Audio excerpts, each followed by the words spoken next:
Vamos a seguir con Sergio Baena. Sergio Baena Sancho, de la Universidad Complutense de Madrid, que comenzó su labor investigadora en 2019 participando en el certamen de jóvenes investigadores organizado por el Ministerio de Ciencia y Universidades y el Instituto de la Juventud, donde obtuvo un accésit en el área de humanidades. Ese mismo año inició sus estudios de Filología Hispánica en la Universidad Complutense, que terminó en 2023, y el último curso realizó el máster de Literatura Española en esa misma universidad, donde también ejerció como colaborador del Vicedecanato de Cultura de la Facultad de Filología. Se ha especializado en teatro español contemporáneo y más concretamente en la obra de Juan Mayorga, que es el tema que ocupa la comunicación que nos trae hoy, con el título ¿Cómo representar lo irrepresentable? La violencia en el teatro histórico de Juan Mayorga. Así que nada, muchas gracias, Sergio. Tienes la palabra. Paso con el ratón. Vale, pues muchas gracias. Te tengo que decir que oír a alguien decir unas palabras que he escrito yo suena un poco alienante. O sea, no sé cómo lo hacen los autores de teatro, pero la verdad es que suena muy raro. Gracias, por supuesto, a la organización por organizar todo esto, que yo sé que fácil precisamente no es. Así que, de hecho, bueno, no sé si me oye porque estoy aquí hablando a la nada. Sí, un poco más. Vale, permítanme, antes de todo, empezar de una manera un tanto pedante, que es leyendo una cita. Una cita no de Juan Mayorga, sino de otra de las grandes figuras de nuestro panorama teatral, que es Angélica Líder, de la cual, que debo decir, me sorprende que no haya ninguna ponencia en este congreso, porque ya de violencia sabe un rato. La cita dice así: según Adorno, después del genocidio nazi ya no era posible seguir escribiendo poesía. Después de las ignominias del siglo XX, después de la desolación moral, después del siglo de los campos de exterminio masivo, se produce una atrofia del lenguaje.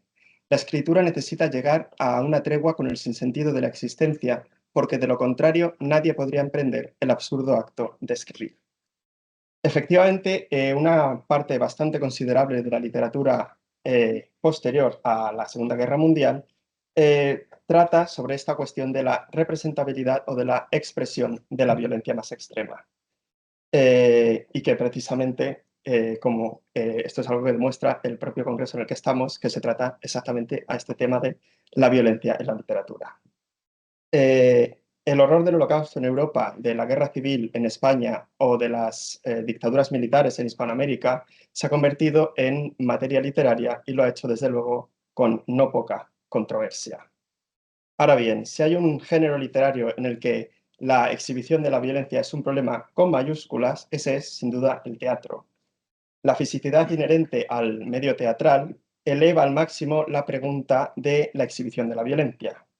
Podría citar a numerosos autores que han abordado con mayor o menor éxito esta cuestión, pero como tenemos poco tiempo, vamos a centrarnos en el que nos interesa, que es Juan Mayorga.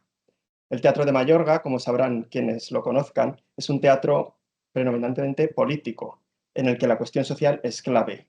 Y eso le ha llevado a tratar asuntos de gran calado histórico, como lo son el Holocausto, que lo vemos en una de las obras que voy a tratar, Himmelbeck, o la Guerra Civil, que trata la otra obra, El Jardín Quemado.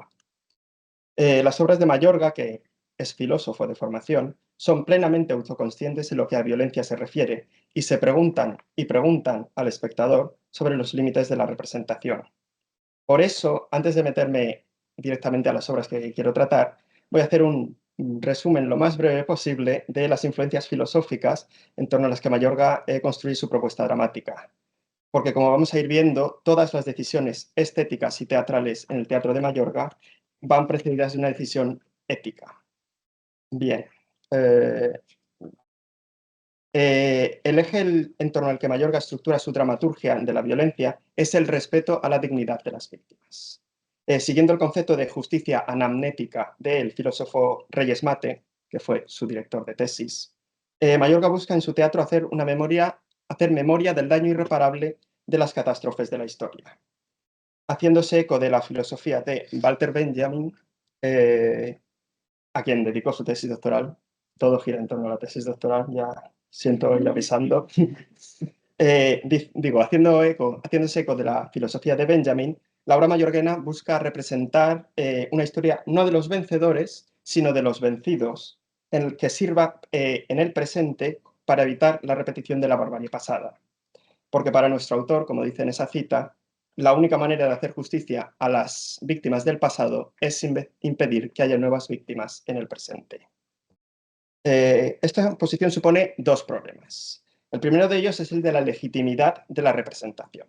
Algunos autores, como Elie Wiesel, consideran que llevar a la ficción la violencia extrema no solo no es lícito, sino que llega a ser una blasfemia. Ahora bien, Mayorga, siguiendo al italiano Giorgio Agamben, cree que mantener el pasado violento en la esfera de lo impronunciable le confiere una posición mística que en nada ayuda a su superación. Dice Agamben: decir que Auschwitz es indecible o incomprensible equivale a eufemein, a adorarle en silencio, como se hace a un dios. Es decir, significa, a pesar de las intenciones que puedan tenerse, contribuir a su gloria. Al igual que Walter Benjamin, Mayorga considera que una realidad es tanto más expresable cuanto más profunda sea. Y, siguiendo a Jacques Rancière, cree que la ficción es el medio idóneo para la expresabilidad de la violencia más extrema.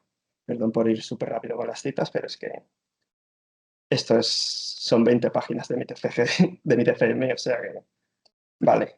El segundo problema del que hablaba antes tiene que ver con el de la voz de las víctimas. Como expresó Carlos Pavón, que no he puesto la cita ahí, pero bueno, Carlos Pavón ahí luego está en la bibliografía, se le ha otorgado un cierto privilegio a la voz del testigo. Y en consecuencia se rechazan como insuficientes o incluso ilícitos los textos elaborados por personas que sean ajenas a la violencia que están retratando. Surge entonces la pregunta: ¿qué legitimidad tiene un tal Juan Mayorga, nacido en 1965, para hablar del Holocausto y de la Guerra Civil? Pues bien, Mayorga responde a esta pregunta siguiendo a Primo Levi, quien en su ensayo Los hundidos y los salvados considera que nadie que esté en disposición de contar lo que ha visto es en realidad un hundido, como él los llama, pues no ha llegado hasta el fondo del sufrimiento.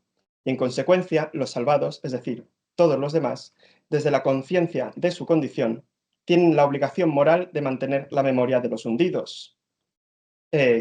O lo que es lo mismo, el escritor, sea quien sea, no solo puede, sino que debe crear ficciones que sirvan para mantener la memoria de las víctimas, pero en todo momento, y esto es la clave, sin intentar suplantar su voz. En resumidas cuentas, tenemos dos decisiones éticas: guardar la memoria y la dignidad de las víctimas y no suplantar su voz. Y a ellas se vinculan dos decisiones estéticas, que son, la primera de ellas, y en la que me voy a centrar en esta ponencia, es la invisibilización de la violencia física en escena, es decir, evitar la exhibición obscena de la violencia, manteniéndola en un estado latente, evocándola, pero no mostrándola, para así no herir la dignidad de las víctimas mostrando el horror descarnado que tuvieron que vivir. La segunda, que no voy a tratar porque se nos va un poco de las manos y porque la verdad es que está bastante estudiada, es la centralidad del tiempo presente en la representación de la historia en el teatro mayorguiano. El teatro histórico de Mayorga se escribe desde y para el presente. Por lo que, y eso responde a la idea de no suplantar la voz de las víctimas. No escribimos una reconstrucción del pasado, sino que escribimos un pasado ficticio hecho por y para el presente. Y bueno, si a alguien le interesa esta cuestión, repito esos dos estudios de Emilio Peral y de Ana Gorría, que lo explican muchísimo mejor de lo que yo jamás podría hacer. Así que dejemos ya la teoría atrás y vayamos a ver cómo se aplica a los dos textos que he propuesto. Pero antes, para que quienes no conozcan las obras que voy a tratar no se me pierdan, voy a hacer un brevísimo resumen de las tramas de las dos obras. La primera de ellas, Himmelbeck, gira en torno a un delegado de la Cruz Roja que visita un campo de concentración nazi para comprobar la calidad de vida de los judíos. No obstante, el comandante nazi del campo orquesta toda una representación teatral en la que obliga a los judíos a fingir una normalidad que evidentemente no es tal, para engañar al delegado y que no salga la verdad a la luz. La segunda, El jardín quemado, gira en torno a un hospital psiquiátrico en una isla innominada en la que durante la Guerra Civil sirvió para al bando nacional como cárcel para los presos republicanos.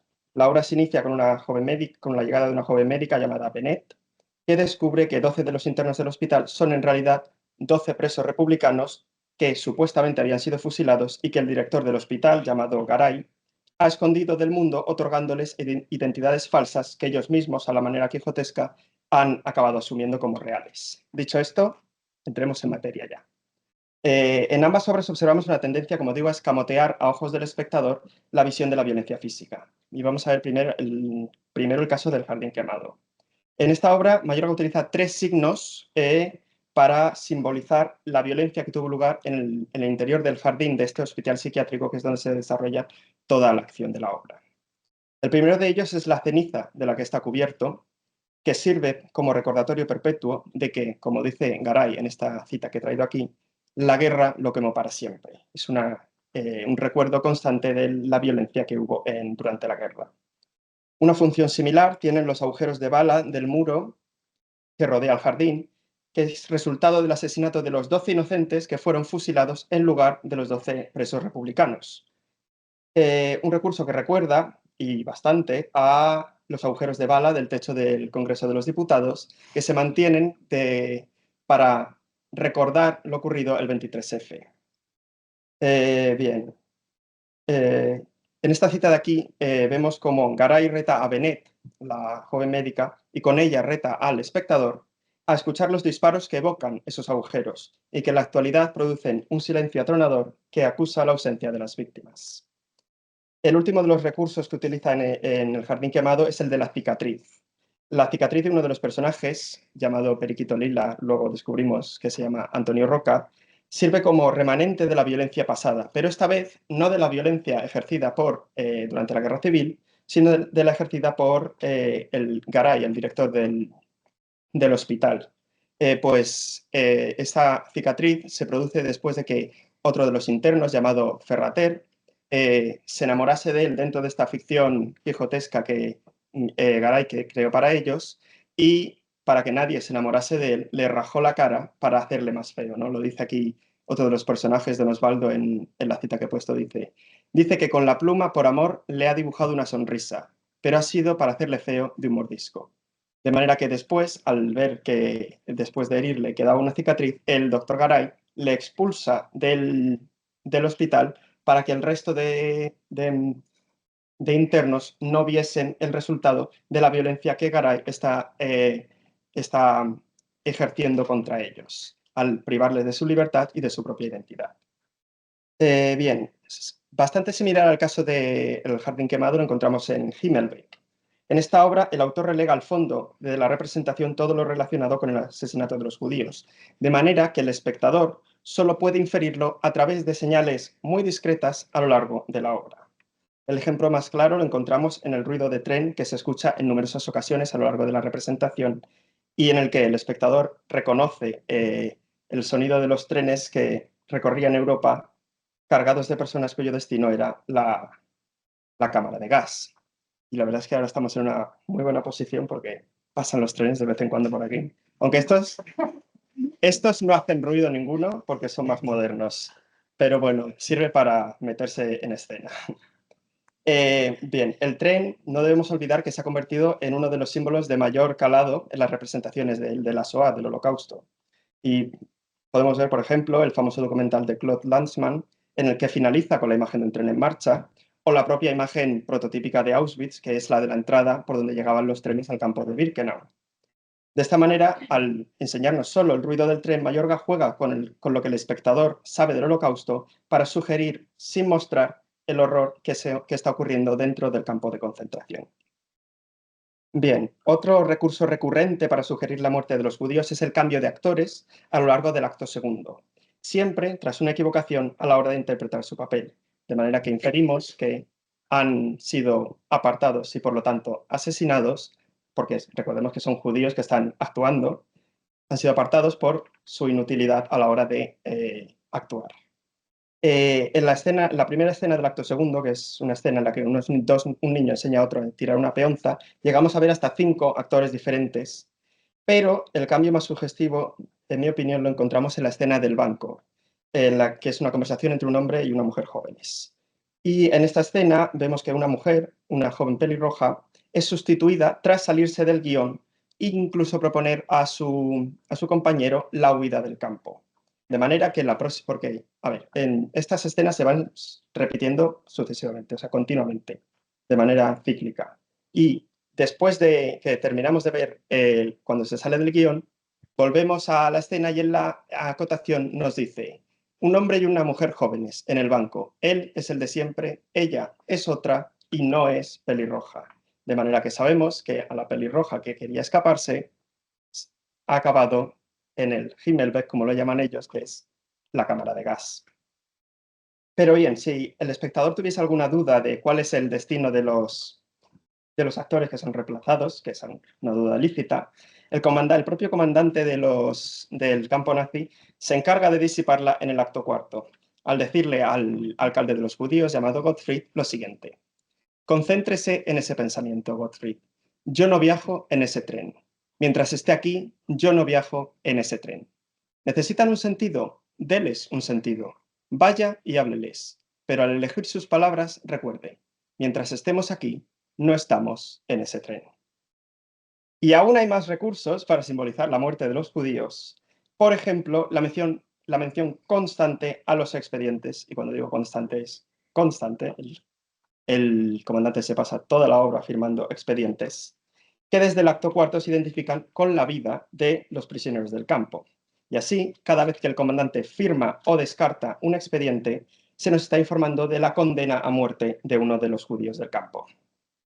Y en esta cita que he puesto aquí vemos una escena en la que el comandante obliga a Gottfried, al alcalde de los judíos, a elegir a 100 personas para llevar a cabo la representación, de manera que todos los demás, miles y miles de personas, son descartados y por lo tanto asesinados. Pero Gottfried elige 100 personas y el comandante le dice: vaya, ¿y dónde estás tú? Te habíamos olvidado, Gerson. Pero si te añado a ti, sobra uno. Y delante del propio Gottfried tiene que coger un expediente y expulsarlo, haciéndole sentir culpable al propio Gottfried de haber matado él mismo a una persona. Vale. Una función similar cumple el humo que ven los personajes, no nosotros, en diversos momentos de la representación, y en el que el espectador reconoce el humo de los hornos crematorios del campo de concentración. Un recurso que recuerda, no sé si lo habéis visto, a la película de La zona de interés, en la que vemos una serie de imágenes de la vida cotidiana de una familia nazi, en la que de fondo, a lo lejos, se ve el humo de los hornos crematorios como recuerdo del horror que está detrás de esa primera normalidad que estamos viendo. Una película que es muy mayorguiana, que yo de hecho cuando la vi dije, esto ya lo hizo Mayorga hace 20 años. Vale. De hecho, el caso es que Mayorga, como en el caso de esta película, lo que hace es sugerir, pero no mostrar, una vez más. Y el espectador, como el propio delegado de la Cruz Roja dentro de la ficción dramática, deberá interpretar las señales que le ofrece la escena y no verlo directamente.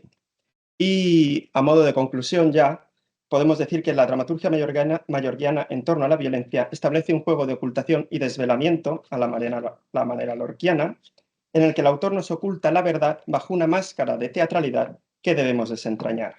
Y así, con el ojo entrenado en el teatro, observando la barbarie del pasado, podamos ver de forma clara la barbarie y los genocidios del presente y actuar en consecuencia.